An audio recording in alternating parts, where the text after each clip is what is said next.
Hey, everybody, welcome to LTG Live Podcast. My name is Aaron Holt, Director of Lead the Generation, and I'm with my good friend and co-host who was running late today, the one and only Peter Reeves. You made it. You made it. Hey, I'm telling you right now, I'm saying this live so everyone can hear me. I'm changing this meeting time so I can never. I feel the worst when I'm late. Look, Reggie's like, late. You just slid like. Yeah, you just slid right in. But here's the good news for everyone who's watching right now. Every time Peter's late, he's sending me Cash App. So today's I'm getting some free Starbucks today or something. I don't know. Yes, you are, my friend. Yes, you are. You deserve it, bro. Yeah. You got to figure out that meeting schedule, bro. We got to start on time. People are waiting. I changed it. There's no more meeting before this. Okay. All right. There's no more meeting. Well, hey, listen, if you are new to the LTG Live Podcast, this is a live podcast brought to you by leadthegeneration.com, and we are a ministry that's all about resourcing and equipping youth pastors and student leaders across our nation.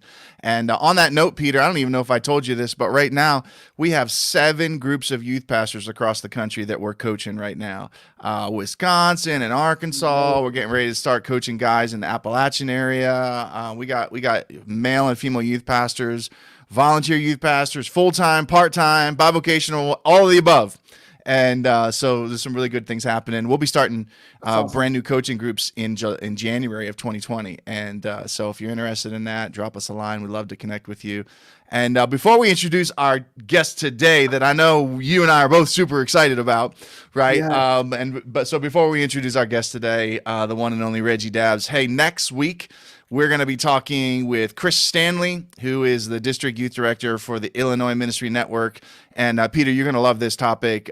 Chris is going to be bringing some content to us called Advice to Young Leaders. So yeah, it's going to be so good. And I talked with Chris today. He's excited to be on next week, and I know he's got a lot of good stuff.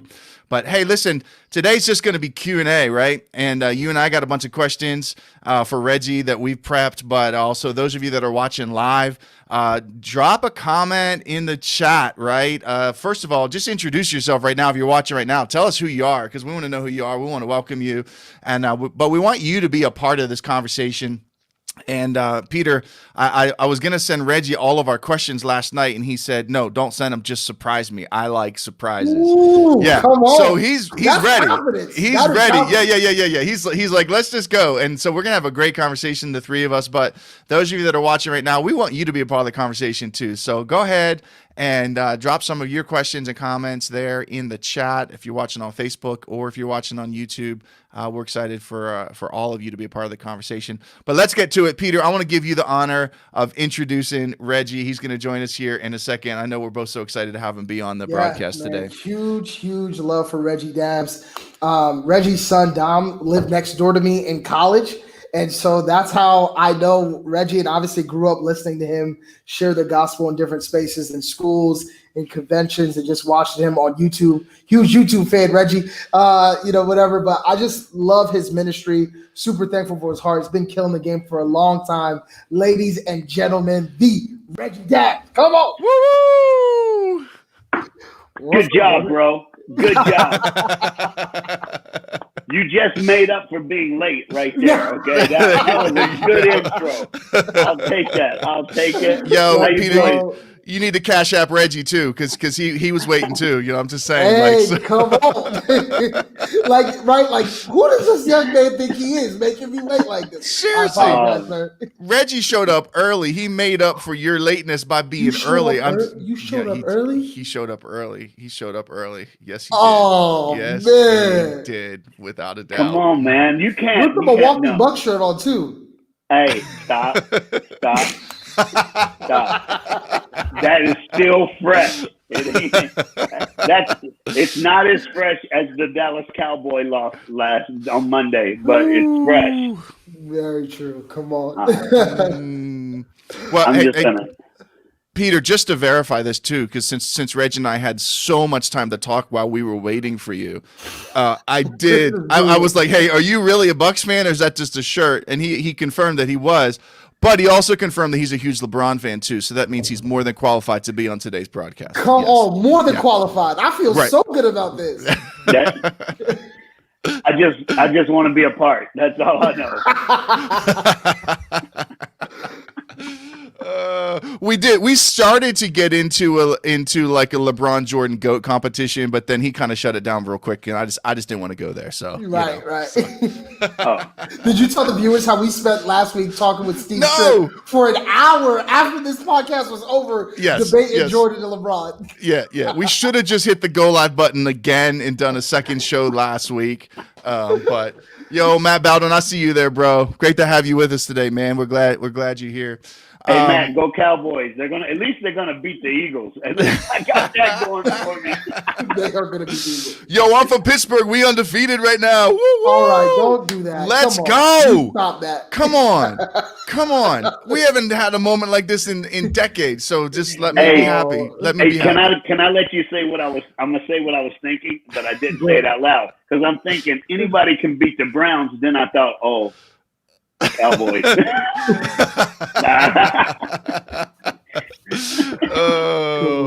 Well, listen, we're so excited you're with us, Reggie. And for those of you that are watching right now, man, this is just Q&A with Reggie today. So go ahead and drop a question in the comment. You ever wanted to ask Reggie something? Here's your chance. And we're going to take your questions, as many as we can. Peter and I, we came loaded with a bunch of our own already. No scripts. There's no script. Yeah, no, there's no teleprompter. No, there's nothing there at all, right? And if you're watching right now and you're excited about what we're going to be talking about today, go ahead and do us a favor. Hit the like button. If you haven't liked the Lead the Generation Facebook page, do that as well. That way you can always be notified of who our upcoming guests are going to be. And feel free to share this too, because I think this is going to be a really, really great conversation, right? So this is going to be really good. So, Peter, I'm gonna let you start. You gave me a bunch of questions. I got a bunch here too. Just wherever you want to start. They're not in any random order, but go ahead. What's your first question for Reggie? My first question is, Reggie, obviously we all know that God's gifted you and you're traveling around the nation, always doing amazing things. What's the one thing you consistently see in great ministries and great leaders? Like, what do you consistently see, the qualities you see? What do you see? I think the key is connect, not the big event, not the big crowds, but great leaders and great ministries collect with individual people. They raise leaders who walk in a room and they know how to say hi to the people. They know how to make everyone feel comfortable. So all the great ministries that I know, and it's funny, I'm letting my wife, she'll come with me and literally I'll park, I'll get out. She goes, I'll be in 5 minutes. She will wait for me to go in, do whatever sound check I got to do, get started. And then she'll come in and sit in the back and just hang out. Yeah. And then she gets that feel. She goes, you know what I like? They did this. Then we'll take it back to Florida and put it in our church. Because those great churches have a way of making people feel comfortable no matter who they are. I love that too. Like, I mean, I just think even right from the beginning of the conversation, like bringing us back to like the core values of what pastoral ministry is all about, right? Just relationships, loving people, connecting with people. We can make it about so many other things, right? And we get so wrapped up in so many aspects of it. But just coming back to those basic principles of like, you're a person, you're made in the image of God. I love you. I want to connect with you. I want to have a relationship with you. That's the key. Yeah, that's super helpful because I mean, I feel like sometimes like, you know, in the process of trying to keep up with everything we're seeing going on in other ministries, you know, as a young pastor, constantly watching, you know, what other people are doing, you know, just the nature of the beast of being on social media, you're kind of like, okay, I got to focus on this. And if we're not careful, really quickly Connect could get to the back of the line, you know? Yeah.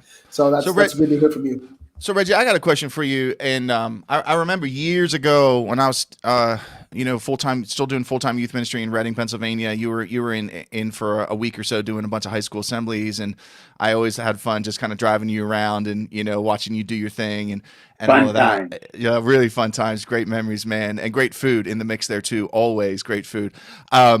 But I remember you talking with me. I think my wife might even have been around at one point. But you talked about how you things that you do in order to stay current in ministry, because you've been doing this for a long time. So what are some ways that you stay current, in doing what you do? You travel a lot. You do a lot of speaking in churches. You do a lot of speaking in high school assemblies. How do you stay current? One, I have an ear with the world. I know that might sound weird in a ministry thing, but I connect with young people. I have young people who are college, who are young adults, who will call me and say, bro, listen to this song. And it's the second, I would have never heard that song before in my life, but I listen to that song and I go, okay, that's a good song. And all of a sudden I'll put it in a pre-list when we're setting up for school assembly programs. Kids are singing that song. So then I get the track and I end up playing it during an assembly program. And everybody's like, all your music is current. How do you do that? I keep an ear with the people of that generation, of every generation, because you never know what Sunday you're going to walk in where you get to do, we're going to bring the young people in, bring them in. We're going to bring like fourth grade up in, bring them in. And you're able to weave a sermon together that takes that fourth grader and a 49-year-old and puts them in the same boat. And the only way you can do that is to have an ear with all the generations, no matter. And here's the deal. Don't put your ministry in a box. Don't put yourself in a box. You know, yeah, I'm known as a great youth communicator because the majority of what I do is in campuses, public schools all over the world. But I'm also the MC of Promise Keepers. How do you do that? I am also requested in churches every Sunday. How do you do that? In your own mind, you don't just say, well, I just do young people. I just do this. I just do this group. No, open yourself up. That's why in our public school programs, we're able to go to kindergarten. I mean, we're talking 5-year-olds and just give them hope. Why? Because we let other people put you in a box, but you don't put yourself in a box. Yeah. I hope that answers it, but that's what you have to do. You just got to be all things to all people. You even got to, sometimes you got to on a Saturday, find a friend who has an 8-year-old and go watch what cartoons they're watching. And that's especially true right now with COVID because it's disrupted so much of what we're used to doing in ministry, right? So not committing to one way of doing it or one set of methods that might be your go-to or your preferences is huge, but you kind of pushing yourself that way. Pete, jump in. What thoughts do you have on that? Yeah, Reggie, it makes me think too, like obviously the music, and you just said you have some young people that send you some stuff. What other inspirations, like what are your inspirations when you communicate? Because I feel like I've heard you talk about so many different things. I'm like, why is he thinking about this? Who did he talk to about this? Where did he discover this? No, you got to understand. My whole thing, I grew up in church, all right? So I grew up with the preachers. I grew up, I heard this sermon. I heard that sermon. So I heard them so many times, like the kid with the 5 loaves and 2 fishes. Who's the key? Who's the key in that story? Who's the key? And like your normal, everyday people go, Jesus is the key. Well, that is stupid. Of course he's the key. What's wrong with you? Who's the key? You're like, it's the boy because he had a lunch. No. Go even deeper in the story. Do you know who the key is? Whoever made that lunch for that boy. Because somebody said, I don't want you leaving. I don't want you going to McDonald's and getting a cheeseburger. Here's your lunch so you can stay as close as you can. When everybody else leaves to get lunch, you get closer to Jesus. You're going to be on the front row because somebody made. So whoever loved that boy enough to take care of his lunch is the key to the whole story. Dude, that's so good. Because little did they know that their lunch would feed everybody. Now, now, Reggie, Peter and I we just want to like change and test your preaching skills real quick. So we're gonna play a little game here real quick. I'm totally making this up as I go along, right? Peter, you're gonna choose one word, and Reggie, you get to preach on that one word for a minute, and you got to tie it in with a passage that's somewhere in the Bible. That's how the game works. We're just gonna do one round. Peter chooses one word. Reggie chooses a 1-minute sermon. Ready, set, go. So let's go easy, Reggie. We'll give you easy right here. Let's go the word rise. Oh, come on, man. In the book of John, Lazarus' sister said, please come. Our brother's sick. He's sick. And then Jesus said, well, let's just stay here for 4 more days. You know what I love about that? You cannot put a time frame on when Jesus is ready for you to rise out of that situation, to rise out of that hurt, to rise out of that pain, to rise out of that sorrow, to rise out of whatever he's going to, because in his time, he coming to your tomb and he ain't going to say your neighbor's name. He ain't going to say the name of the dude buried 8 rows down. He's saying your name and you got to rise up. Woo! Let's go. Let's go. This is so Hold good. up, I'm going to write that down because I could actually really preach that one. No, you might take some notes on that one real quick. That was good. That was really good. I'll take that one home right there. I love it. Yes, sir. All right. Pete, you got another question. Go ahead. Yeah. My next question is this: is what do you know, or what have you learned that you wish everybody knew? What have I learned that I wish everybody knew? Oh my Yeah. goodness. Um, Never give up. Hmm. And never give up. And I say it all the time to kids. I say it all the time. Never give up, never give up. It's one of the things my go-to. Growing up in foster care, mom giving me away, it's never give up. But now look where we're at. I mean, seriously, you cannot just watch commercials on TV and you can get confused. Because one guy says the other guy did this, but the other guy says he did that, and the other guy says he didn't do that. So who did that and who did what? So and now I got to vote. What the heck, man? What did they say? LeBron said go vote, and I'm like, come on, LeBron, give me a little more to go on than that. Come on. And then like, if I sneeze, I'm gonna die. If I got a cough, I'm gonna die. I've had a fever. I got a fever. Something's wrong. Then you got to get tested, and they shove a 2x4 up your nose and try to touch your brain. Come on, man. Then, y'all didn't hear. I know you heard it. You heard about the killer wasp in Washington State. They're gonna kill. We're gonna have the Walking Dead up in here pretty soon. I'm just saying. But you know what? Greater is He that is in me than he that is in the world. Never ever give up. Just never give up. Unfortunately, suicide is so high among teenagers that we have got to make it. And I'm loving this. A cell phone is really good because I can text people, how you doing? I can say, are you all right? Are you good? And to be honest with you two, I'm gonna be honest, even preachers get depressed. Yeah.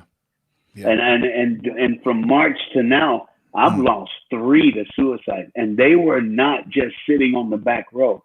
They were behind the podium. Wow. They were leading worship, and they gave up on life. So we're in a situation where never give up is a real deep thing that we have to get people to understand. I just recorded a sermon for Hillsong, and it's the Shunammite woman. And I talk about the Shunammite woman, how she carried her miracle, which was her son, to the prophet's room, laid him on the bed, and shut the door. That had to be the longest carry ever. Wow. She carried her miracle that she watched turn blue and die. She carried what she thought God gave her. And we think, how can God give us something and take it away? But she carried it, and she left it in God's hand and looked at her husband and said, it's all right. That's the kind of man I want to be. Yeah. That's so good. It is helpful, So good. man. Hey, for those of you that are just joining us, Peter and I are honored to have Reggie Dabbs with us today, and we're having a lot of fun, and we're just asking questions, so just Q&A. And if you got a question for Reggie and you'd like to ask it, just drop it in the comments on whatever Facebook channel you're watching or whatever YouTube channel you're watching on, and we'd love for you to be a part of the conversation. Reggie, I got a question for you here. And, I got a problem. My AirPods at 9%. Can I go like to regular? I know. I don't know what happened. I charged them last night. I don't know what's going on. Wait, maybe I can charge one and not the other. There you go. Yeah, just take one out. You should be all right. Yeah, you should be all right. Yeah, that'll work for you. Okay, I'm good. Here's my question for you. Later. If you could start your ministry journey over again, what would you repeat and what would you change? I don't think I'd change anything, because I could have never dreamed I'd be who I am today, or where I'm at today, or how. And I think even the most difficult, horrific things that happen help make who I am today. So I answer that pretty fast because I think of it a lot. I think of it all the time. But I'm going to go with nothing. There's been times where I've said yes to an event and get there and go, why am I here? And before the event's over, I realize why I'm there. And that's the way I want to live my life. That's the way I do it. We do things a little bit different. I never erase a date. If somebody books a date, it's there. I don't care if Hillsong calls. They got to call a little sooner. But if it's on the books, I'm not going to make somebody wait so I can go to Hillsong. I would never do that.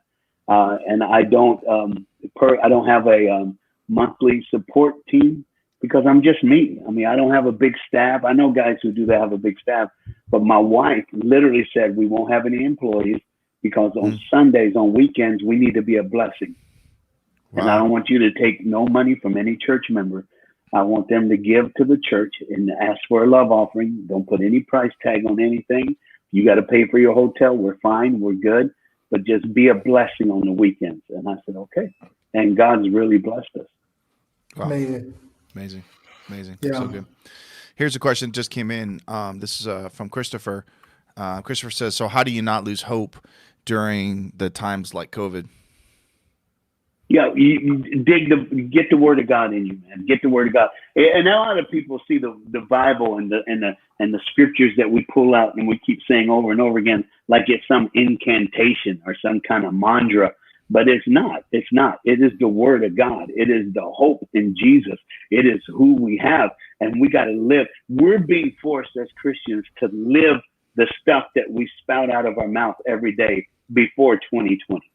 Now we just got to live it. Now we got to be that Christian. We got to be that hope. We got to have people looking and go, how can you make it? It's Jesus in me, the hope of a generation.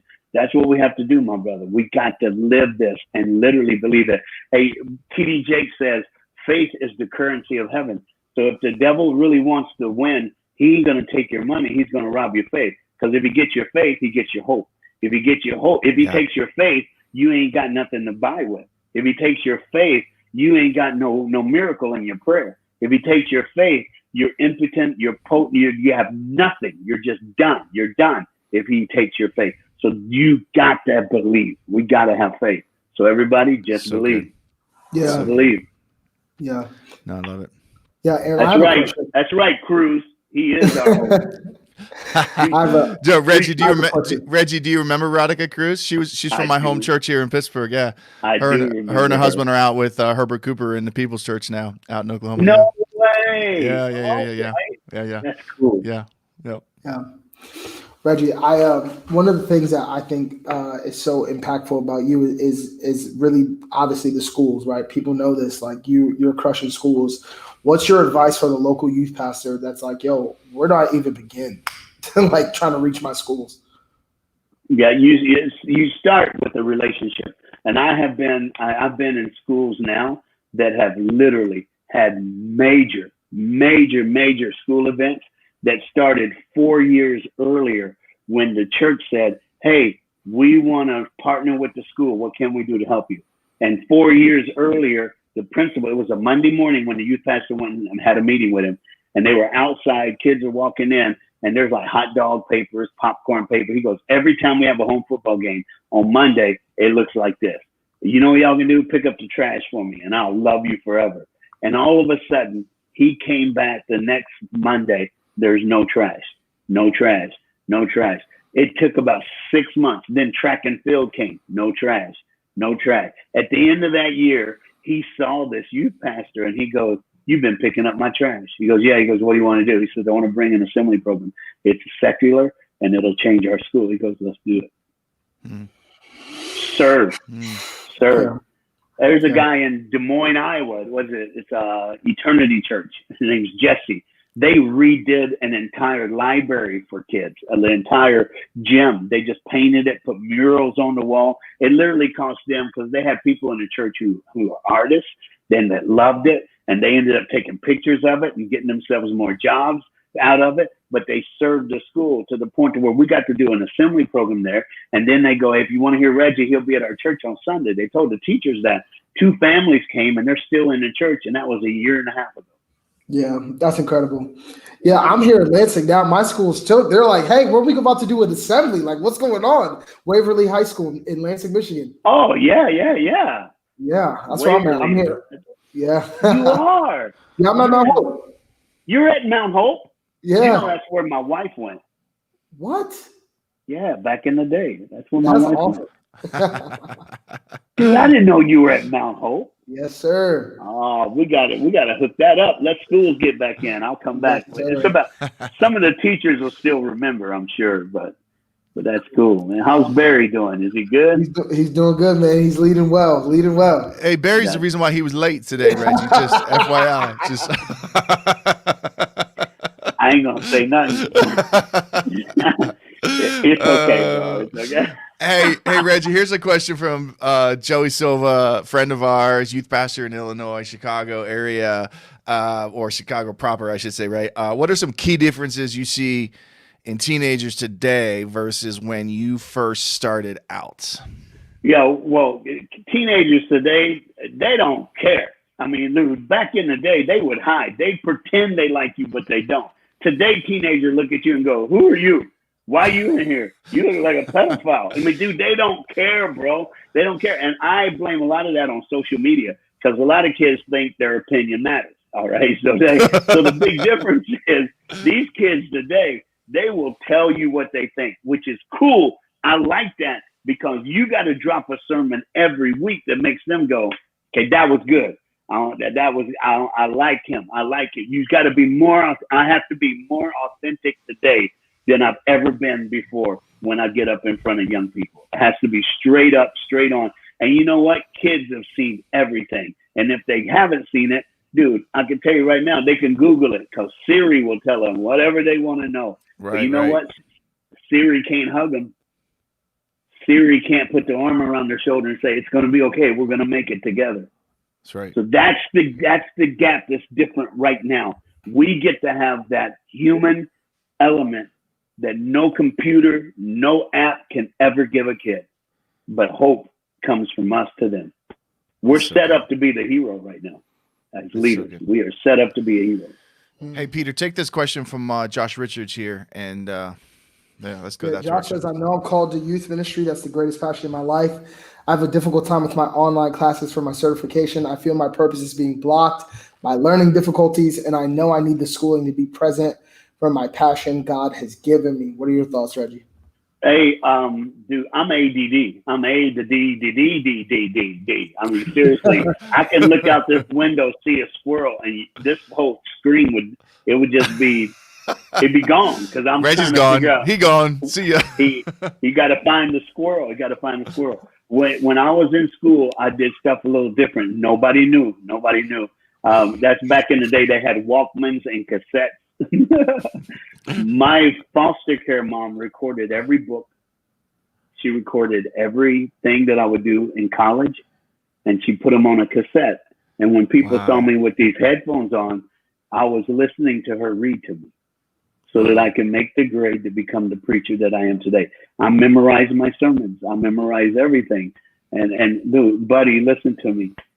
No one else is going to know except you how hard it is. But once you get licensed, once you get that degree, once you get that paper, get it. You make sure you get it. Get the qualifications that put you in the room to change the world. But you got to fight to do it. And you may not ever get to tell anybody. I never used to tell anybody that my mom recorded all my books.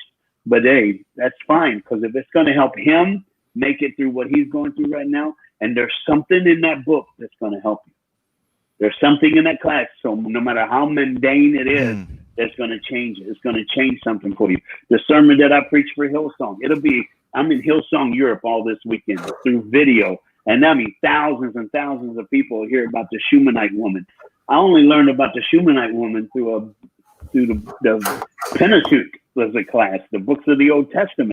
That's how I learned that. I never would have known what I was doing if I didn't hear my mama reading that textbook and they talked about the Shunammite woman. Pete, who walked in your room right now? Seriously, bro, why'd you so loud?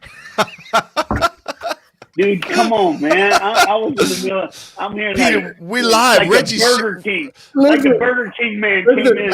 My admin, Abby walked in. Look now, Abby. Now you have to say hi. This is Reggie Dabbs. You know Reggie Dabbs. Abby, look, get over here right now. She's plugging in the AirPods case. Her. Hi, Abby. How are you? Okay. He said, "Hi, Abby. How are you?" Oh, hi. I'm good. Dang, dude. It's He too is so good. bad right now. It's so Hey. good. That's Reggie Dabbs. I got to get back to Lansing. I got to come. Okay. All right. Hey, we got another question. Okay. And for those of you just joining us, we're taking questions and answers from you, those that are watching, to write directly to Reggie Dabbs. So this is from Jacob. Reggie, how do I build and develop a core group of students? Great question, man. Absolutely. Here's what you do. You get to choose who you go after, like whoever you want to go after. That's fine. But here's my key, and this is what I do. This is what I teach all the youngins, all right? Here it is. 1 month, just watch. Don't say nothing. Don't pull nobody in close. Just watch. For 4 Wednesdays, that's a whole month. 4 Wednesdays, just watch it happen. Then remember what kid is always there. Not the good looking one, not the athlete, not the stud, not the guitar player.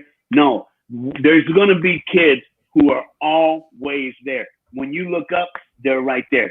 That's the first kids you're going to pull into your core, because you don't have to chase them. They're already there to be caught. Yeah. So pull them in and start something with them. And those fringe kids who you think, oh, they got to be the ones. We got to have these kids. They'll draw other kids in the youth group.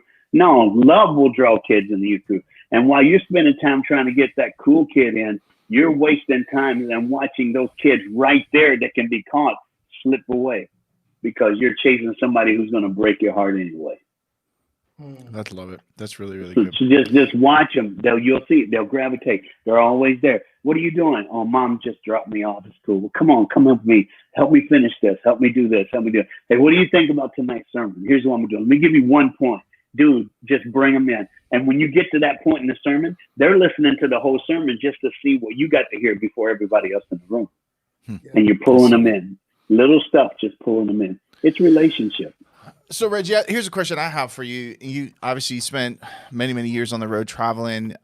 You are a great communicator in a lot of different settings and contexts, and I'm sure you have also heard other great communicators as well.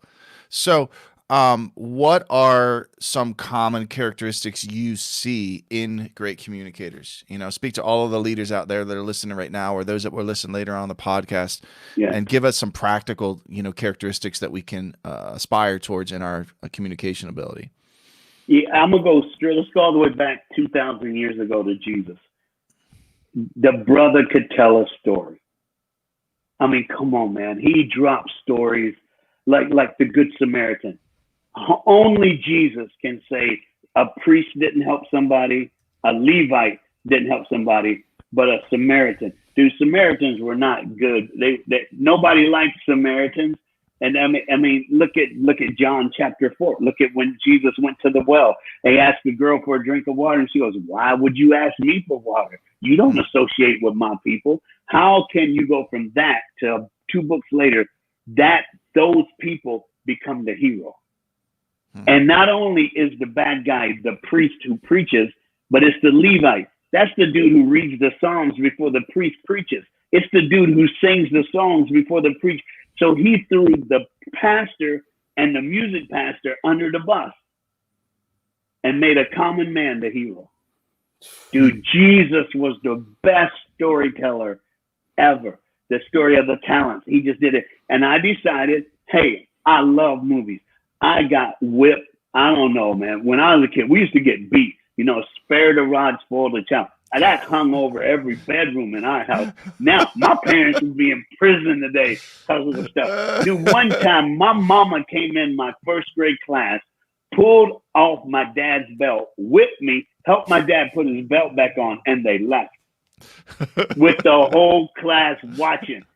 I know there's somebody watching this going, they should have called child services. She was child services, people.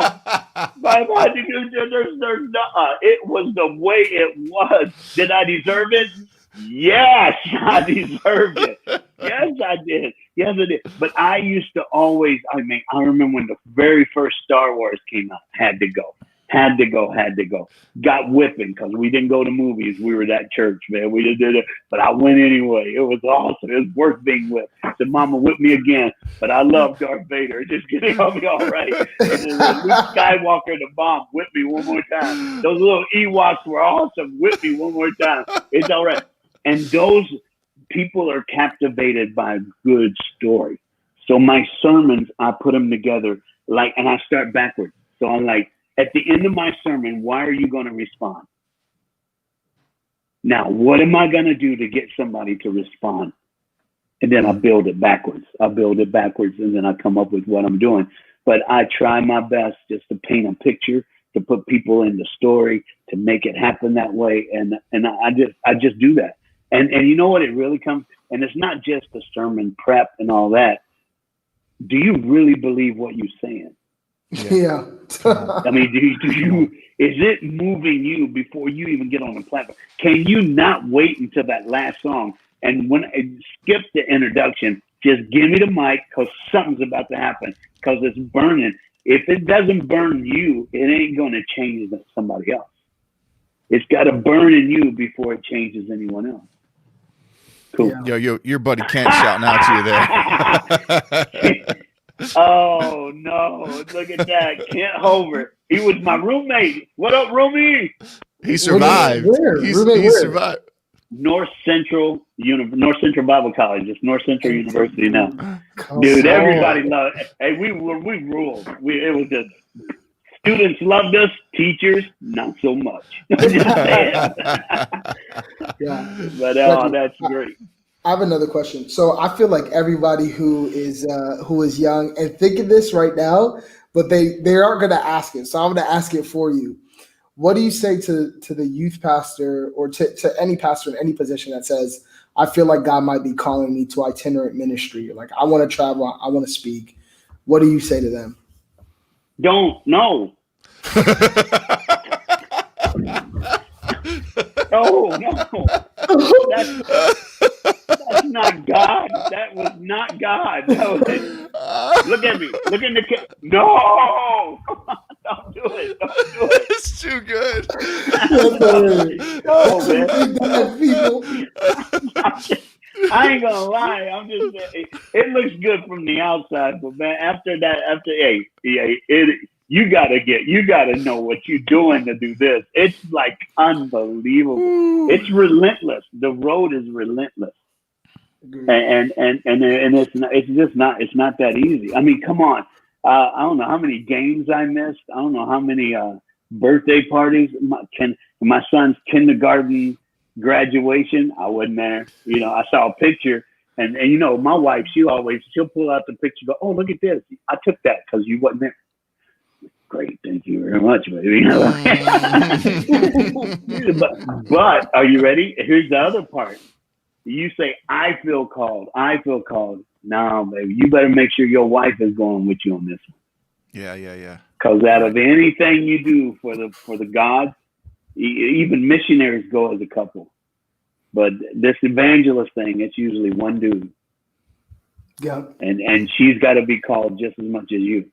That's so and I mean, my wife literally has looked at me and I said, you know what? I'm not going to do this date because it's too close to your birthday. And she goes, we can celebrate my birthday when you get back. You got to go. You got to go. When we moved to Florida 22 years ago, I went, baby, you need to come visit. You need to come see this town, see if it's okay. Because I feel God is calling us to come and help here. And she goes, well, let's go. I'll pack the bag. I don't need to see it. Wow. And she came. Yeah. But don't do it. You know why? Because you guys are so lucky. You get to watch a kid from 6th grade, if you're the senior high pastor, 6th grade all the way to college. You get to influence that kid's life week in, week out. That is the coolest thing ever. I mean, I might have 3 or 4 kids who, because of who their parents are, can travel with me in the summer, or it's my nephews, or it's my own son. But man, dude, I'm telling you, dude, it's even more than me. My wife is called to this. Yeah, I would definitely say more than me. More than me, she's called because she don't hear the cheers. She don't hear the Reggie chants. She don't get all that, but she still believes. I remember when Dominic was little, we'd all go and we'd be in she loved conventions, youth conventions that were in the same hotel that had a ballroom. So that she would have Dominic and they'd play. And she'll look at me and go, what time is it going to happen? She's not asking what time am I going on stage. She's asking what time will I give the altar call? And they'll literally, if there could be 2,000, 3,000 kids in a ballroom, I'll see a back door open and I'll see a little bitty head, my son's head, and my wife. And they'll be right when I give the altar call. Kids start running to the altar. And later that night, after Dominic is asleep, I'm laying down. She goes, you saw me, didn't you? I said, yeah. She goes, that's cool. She goes, that'll get me through another year right there. Wow. Yeah. Dang. And then watch this. We get a little older. My son, mom, and she's not even there. She goes, you take him, you guys go. When he was 3, he packed his bag and went on tour with me. and she would come on the weekends and hang out. We had a blast. I'm not telling you it's not bad, but it's just we had a blast. And he would lay down and he goes, "Why'd that little girl say she wanted to kill herself?" I said, "Because her home is so bad, she thinks it's the only way out." And he goes, "So you saved her life?" I said, "No, Jesus saved her life." He went, "Okay, good night." So then all of a sudden he's in first grade and he has to write, "Who's your hero?" And he goes, "My dad." Because the girl wanted to die, but he saved her life. Wow. So it's the little stuff. It's all these little stuff. It's just crazy. But yeah, that's why I say don't do it. Yeah. I love it. Peter and I have this conversation about traveling all the time, and it's so funny. I feel so affirmed right now in you saying that because I've said to you, Peter, how many times, Peter, like, I don't know, man. I don't know, bro. You had a really good church, bro. I don't know. Aaron, shut up, Aaron. You know, I told you. I said, "What are you doing? Why?" Oh, I know you did. I know you did. Absolutely. Are you sure? Are you sure? If you're sure, I'll back you, man. It's all good. Oh, it's so good. You better be sure. All right. So here's another question coming in. This is from James Esposito. And James is a youth pastor in Ohio district, right? And go ahead, Natalie, put that up. I'm sorry, I was pressing the button at the same time you were. When you're prepping for a message, where's your inspiration come? And obviously, we know your inspiration comes from God's word, but as the foundation. But beyond that, what are some other sources of inspiration for you? Anything could be an inspiration. The other day, who was it? Katy Perry. She has a song called "Smile." And it says rejection could be God's protection. What is that? Well, she's a PK. She's a PK. I know, right? So. And I know that. I know. But, dude, she just dropped that. And I went, "Oh, I'm all over that, man. That's good." So I just put it in my notes, that little yellow thing you have on your iPhone, and then go back later, and I see that, and I just start developing it. The rejection may be God's protection. And then just anything could be a sermon. Anything anyone says can be a sermon. Any moment. That's the brilliant. The brilliance of what you just said is to me is that you actually have like a system for how you capture the inspiration. Yeah. Right. Oh, yeah. And I think that's where most of us. Forget. Yeah. And we think we won't forget, especially when it's like, oh, that's such a great idea. But yeah, like to your point, Reggie, make sure you have some way of capturing that, something you're going to use. And it's a habit for you of like, oh, for me, it's Evernote. And I just like forward stuff into Evernote and capture stuff and screenshot it and just throw it in there all the time because I got to put it somewhere else. I'm going to forget it, especially the older you get. Yeah, that's true. My phone's, and of course, it's always by the bed and everything. So I can just think of something, type it down, and just keep going. Yeah, but yeah. Anything could be a sermon. Anything could be a topic. I love it when like people who are doing events go, "Hey, we're in this series. You can do your own thing. We'll take a break from it." And I'll go, "No, I could do that. Where have you gone so far?" And I just walk in and do their series and be that point for that Sunday. Or they go, "Our youth convention, we want to do this, this, and this." And then when the whole thing's over, they come up and they go, "Bro, we didn't expect you to go on point on all three. Why'd you give it to me? That's what we do. This is who we are." Yeah. And you know what? And I know it sounds like crazy, but you might as well be the best at who you are. Be the best at what you do. You know, learn that sermon. Hey, and never, ever, dude. Never. I have people all the time. They go, "Bro, I hear sermons things from you on Instagram and that stuff. And it's like different almost every time. And when it's not different, it's something I really wanted to hear again anyway. How do you figure out how to do that?" So I'm always changing. I'm always coming up with something, doing something different. And for such a time as this, there's a word that needs to be said, a word that needs to be spoken. So that's how I do it. And I'm all about what's happening in the world. Just so you guys know, I'm on a Zoom Monday with Zondervan and Thomas Nelson. They parlayed our book proposal. So a friend of mine who's a white pastor, he called me after George Floyd and he goes, "What do I do?" And I coached him on what to do. And he goes, "Let me record this." And he started recording everything, wrote a book proposal. And so I'm writing a book on racism with this white preacher. I told him, I said, "I got the title, y'all. I got the title." So the president of Zondervan goes, "Reggie, what's the title?" I said, "We're going to entitle this My One Black Friend." Okay, that would be great. They didn't like that. They didn't like that. I thought it was good. But, so we're literally, he is a historian. Has his master's in history.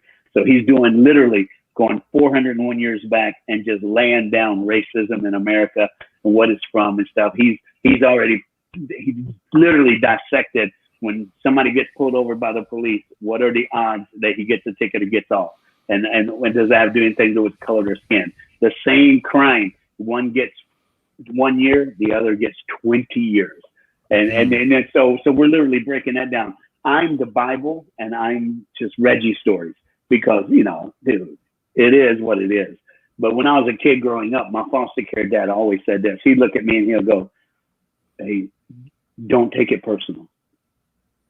I said, "What do you mean don't take it personal?" He goes, "Don't let it kill you. Because if it kills you on the inside, you'll never be effective on the outside." Wow. If you let racism, because you know it's racism, I know it's racism, but they don't need to know that we know. Because there's an end game. You have to fight for the end game. And maybe my whole end game is this book that we're doing right now. But I'll give you a little snip. In John 4, the woman at the well, look what's in parentheses. Always the first thing in parentheses says, all the disciples went to town to get food. The other thing in parentheses, where he said it earlier, is when it said in parentheses, Jews do not associate with Samaritans. So take the first one. Where else in the Bible does God send all 12 disciples to town to get food? Never. Nowhere. He usually has the beloved with him, has all these people with him. No. Only then. Why then would Jesus send all 12 disciples away? Here's why. He didn't want anything to come between him and saving that woman's life. And he knew if he kept some of those disciples, that their life, their upbringing would absolutely destroy the reason he was at that well on that day. So as ministers, as leaders, as the presenter of the gospel of Jesus, we would be great if Jesus said, "I want you, Peter, and I want you, Aaron, go get lunch. All right, go get lunch." And we'll go, "Jesus, let me go get lunch. He could trust me. I could get lunch." And that's cool. Go ahead. But I don't want to get no lunch. I want to watch a woman changed by the power of God. And I want Jesus to trust me enough to let me stay by that well with him. And I got to fight for that. And so do we as leaders and as ministers, we got to fight for that. And that's just one little part, bro. That's so good. So good. Yeah, Peter's gonna be preaching that this weekend. That's what. I'm still in all your messages. I've been doing it for years. We're good. So I was thinking about when you said that, like talking about just like what happens when an officer pulls someone over. I was like, this is where I revert to my African accent immediately. When they're like, "Sir, can I see your license and registration?" I'm like, "Officer, I'm not even from here. I don't know what is going on. I don't believe it." I just go straight to that. Or if they're like, sir, we see you here. It says, I'm gonna tell them, I'm not African American. I'm a dark cinnamon. Look, when the light hits me, I glisten. I'm not black. So I'm working on I'm working out and getting every ticket. But no, seriously, I rode in a car one time with my white friend. Like I got pulled over before, but then I got a ticket. And then I was in the car one time with my white friend and I didn't get a ticket. And I said, I would never ride in a car again without white people. This is amazing. So I married a white girl. I was like, it's me and you to the end. I see what got, so I'm good. Anyway. All right. Peter, take this question from I'm just trying to bring some focus to this. We got a couple minutes with Reggie before because Reggie has to go right from us to like virtual Hillsong England, right? So so take this question from Steve Udell. It will not be as fun. It's not gonna be as fun. No, absolutely not. Take this question from Steve Udell. Steve's a youth pastor in Wisconsin. Yes, Steve said, how do you divide your time after an altar call / decision moment? And you have a bunch of students wanting to talk with you, only you, the youth pastor, instead of wanting to talk with other youth leaders. I'm not wanting to push it off, but it seems in these current times that kids need more attention. Well, I'm going to revert back to a lady who taught me a lot of this. And many, many Wednesday nights, I sit waiting for a woman youth pastor to take her to Denny's, because that's what we used to do when I was her intern. And I watched her pull up a rocking chair and just sit there. And there was a chair in front of her. And kids would sit in the auditorium until it was their turn. And they would go sit in that chair. And this youth pastor, she would stay there till midnight, 1 o'clock in the morning, till the last kid was done. Then she'd go, let's go to Denny's. And that's what she did. And you know what I'm talking about. Yeah, you know exactly who I'm talking about. Yeah. And that's what I learned. And that's what I learned, which is why I just did spiritual emphasis for Oral Roberts University. And they have me all the time. And you know why? They had their big board meeting and stuff about 5 years ago. And they had me do chapel that day. So chapel ended, and the president, Dr. Wilson, said, I got to go. I got my leaders. I said, cool, no problem. What I didn't know was there's a feed on every TV in ORU that you can look in and see what's happening in the chapel. So 2.5 hours after chapel was over, he looked up and that feed was on, and he goes, is that Reggie still? And by then there was only like 5 or 6 kids left. But since chapel, I didn't have none. I didn't fly out to the next day. And I try to do that at ORU or North Central because I know kids want to talk, and why not? I said, so if you're married, let your wife know, hey, baby, hey, I'll be there, but I'm going to just talk to the kids. Because in that moment, you are the guy who, even if you didn't deliver the sermon, you spoke hope over them. You spoke love over them. You were the one that gave them what they needed. And you can go deeper. You just got to make time. Make the time. Hopefully that answered this question. Yeah. And set a precedent. Even do a sermon and say, hey, here's what we're going to do from here on out. When I'm done on Wednesday night preaching, I'm going to hug everybody. If you guys want to talk and play, go out in the lobby. But there's going to be this chair, and I'm going to be in it. And there's going to be this chair, and you're going to be in it. And if you want to wait for your turn, I won't leave until the last kid leaves and gets to put whatever on your heart, lay it out for me, and we're going to pray about it. You know what we used to do, Reggie, and Peter, this might be good for you with, your 3 kids are so young.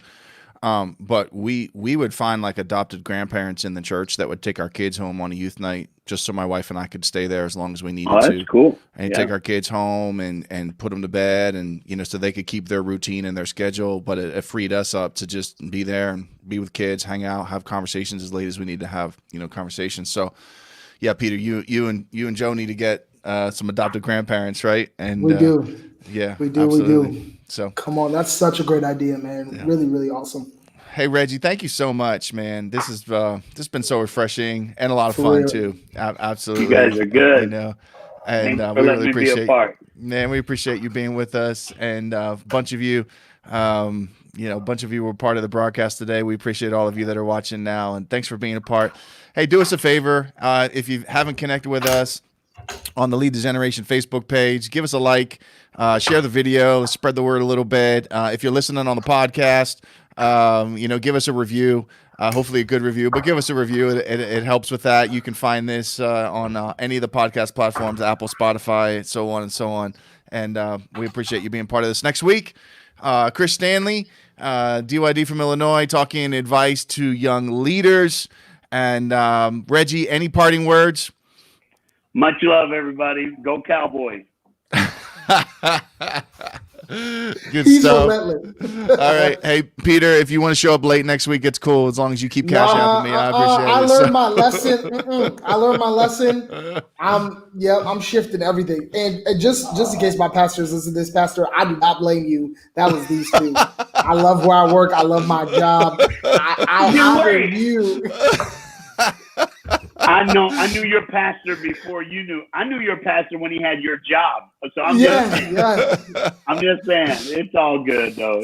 I have a picture in my office of an assembly that you did, and then all the kids that came after. I have a picture of it in my wall. I'll show you sometime. No way. Yeah, it's awesome.